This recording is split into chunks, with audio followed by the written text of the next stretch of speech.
In this video, we're going to talk about everything you need to know about using elevation to learn or teach the handstand press. We're going to start by discussing how important this concept is because although it can be a very useful tool to learn the press, it's not necessarily required. We'll talk about that. We're also going to discuss why it can be a super awesome tool, so that's going to be amazing. We're going to talk about why people get sometimes misled and stuck in that progression and feel like they can never break through a certain plateau. We're going to have a very special guest for that section. And of course, we're going to talk about how to break through that plateau and provide you with some exercises to be able to do that. Okay, so first let's talk about how important is this concept to your handstand press learning journey. And I want to provide as many examples as I can because if I just say, oh, it's important, but not too important, then it doesn't really communicate it. So for me personally, I did press off of elevation a few times before I learned pressing off of the floor, but I don't think I really needed it. And even to this day, pressing off of elevation feels more awkward to me than pressing off of the floor. And for my students, I can think off the top of my head of 3 examples. I think all 3 are posted on my Instagram. So Clint learned handstand balance and pike press all within 4 months at 42 years old. We never used press off of elevation. Bernard, we used press off of elevation a few times, but I don't think it was necessary. And Marco, we didn't use press off of elevation at all. He learned bent arm press. And then there's Enrico, we didn't use press off of elevation at all.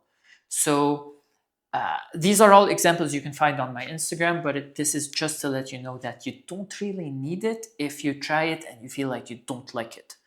But if you do, it can be pretty awesome, so let's talk about that. Okay, so one of the reasons why people love to learn and teach the handstand press using elevation is because it allows you to focus on one single parameter to measure and achieve progress, which is height. Think of it this way, it makes a lot of sense.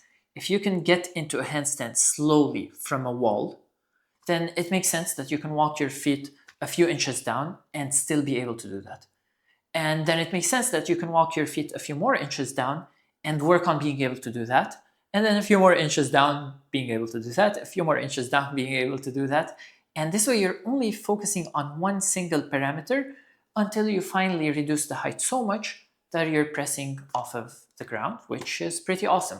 However, there's a big issue with this. So if you try this approach, you might quickly notice that this is not very similar to the concept in the gym where you're doing the same movement and you're just increasing weight gradually, controlling only one parameter. If you try the height reduction method, it sounds like you're only changing one parameter, but you'll notice that as you reduce the height, the angles are changing, the muscles you're having to use are changing, and most importantly, there's going to be something I like to call the hip tilting dance that is going to be required to achieve the handstand press. Check this out. As I'm pressing into the handstand, my hips are in anterior pelvic tilt, and then in posterior pelvic tilt, and then back into anterior pelvic tilt. And that's why I call this the hip tilting dance. Okay, really quick but important message. The reason why I invented this choreography for the hip tilting dance is because this kind of looks like a P for posterior pelvic tilt, and this looks like a for anterior pelvic tilt, and then a P again for posterior pelvic tilt. Feel free to use this in any of your dancing projects. Now, here's the thing, here's how they get you. The more flexible you are, and the more your proportions are favorable for the press, for example, longer legs, shorter torso, the more you can get away with reducing the height before you are required to start using the hip tilting dance. Now, where people get stuck is if their mobility allows, they can think they're making so much progress by reducing the height and never having to use the hip tilting dance. And then it comes to a point where they have to use it, but they've never used it before, and they can get stuck for years and not know why. For example, I'm so stiff that I even have to use the hip tilting dance when I press into headstand. Whereas Jillian, my wife, for example, even though she has shorter legs and the same torso length, she's more flexible, so she can get away with pressing off of headstand without having to use the hip tilting dance. But when she learned the handstand press off of the floor, she had to use the hip tilting dance. Now, just a quick note, depending on your mobility and proportions also, some people, not all, will have to also do a shoulder shifting dance, but we'll leave this topic for another video. Let me know if you want me to talk more about this. But everyone will have to do the hip tilting dance. So as promised, we were able to get special guests, my amazing wife, Jillian, over here, and you were able to press off of a pretty low elevation, like a block, for like how many years? 2 years. 2 years. And during those 2 years, were you getting closer and closer to pressing off of the floor? I could lower to lower blocks, but I was never actually pressing off the floor. And what did you do to actually press on the floor? I did a 30-day coaching challenge with Mazen. Nice, nice. And that's where we did all of the hip tilt and the shoulder stuff. But one other thing I want to ask you that I think people will find very cool. You're able to puppy press off of one block without using the hip tilting dance at all. And tell us how easy that is for you. It's so easy that it's the only way I could enter a handstand when I was 9 months pregnant, 42 weeks pregnant. So 9 months pregnant, and the press off of block puppy press is easier than a kick up. Oh yeah. But is it close to a press off of the floor straddle no puppy? No. Very far away. Not remotely. And that's where people get stuck, because they think they're so close because they can puppy press off of a block or even off of the floor. But it doesn't transfer as it transfers, but not so much, because you're avoiding the hip tilting dance.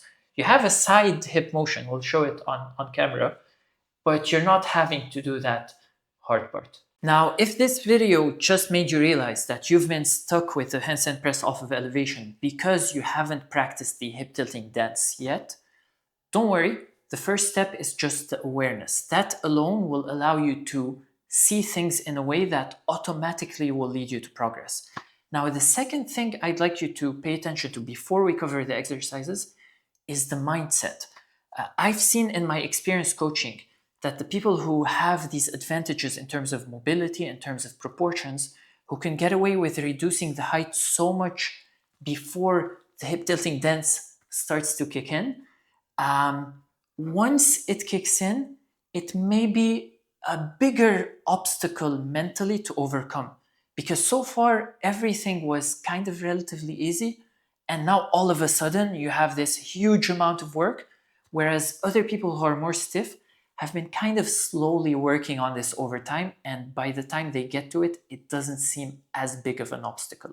So don't worry, you can totally train this. Let's cover the exercises. Now, hands down, my favorite exercise to overcome this problem is going to be the momentum tuck press. And you can use this exercise even if you cannot do a tuck handstand. You just open up your legs sooner than you would if you can hold a tuck handstand. And I've had students who've only used this exercise to unlock the handstand press. My second two favorite exercises in a really close spot would be the tuck negative, coming from stomach to wall. So you can start with super open shoulders and go all the way down, but you can also start with slightly closed shoulders and go all the way down if you lack the mobility. Totally fine. Your press would just look a bit different. And finally, also the tuck hip tilts. Very underrated exercise, which is just basically doing cat-cows while in a tuck handstand if you have the tuck handstand. Now, that last one is very, very mentally challenging at first, but don't give up. I've never seen anyone not be able to do it if they practice it. It's just that the first few times it's going to feel very awkward, and you're going to be very tempted to invent a variation where you keep a toe on the wall and shift. These are not going to help. Just try to unlock this exercise. If you enjoy learning skills like this and making progress, check out the Skill-Based Fitness community. It's my low-cost monthly group coaching subscription where you can access all of my premium courses, a really cool forum with a really amazing community. You can upload your videos and I can watch them. I can give you personalized feedback. I can advise you on what to spend most time on to get the most progress, and we'll all be having fun.